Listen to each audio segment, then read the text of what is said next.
Shop owner Beatriz relies heavily on cross-border e-commerce. She sources most products for her shop in Brazil, but turns to Chinese platforms like Shein and AliExpress for her personal needs. And she has been finding great deals from the other side of the world, like a growing number of people in Brazil and other emerging markets. Comprei também essa blusa, que é uma blusa bem I also básica, bought this blouse, which is a very basic one for day-to-day use. For work, I often meet external clients, so it looks very presentable. One of the pieces I bought and I liked the most was this blazer, because it has a really cool cut.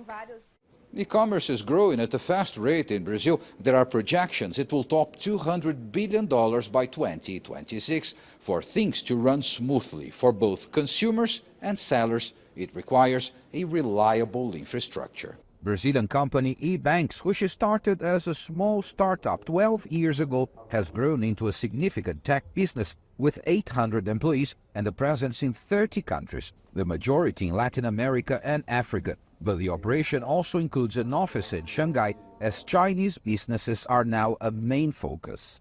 A lot of our payment system is still pretty much cash-based, credit cards. It's not a reality on emerging markets. In Brazil, even in Brazil, we already have a more advanced scenarios on card ownership. Latin America has been evolving, but when we look at Africa, we are talking about 3% of the population that has access to credit cards. And how important is China in this business environment? China is a very important part of our story.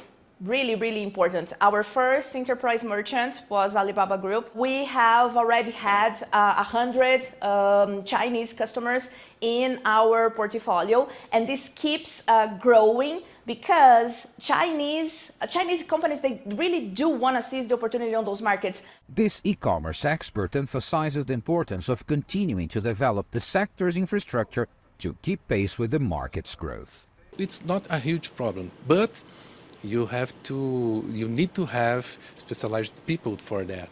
That's the big challenge. We have to train people, have people specialized to develop on this technology. The growth of e-commerce shows no sign of slowing. Tech companies are striving to keep up and profit from the opportunities created. Paulo Cabral, CGTN, Curitiba, Brazil.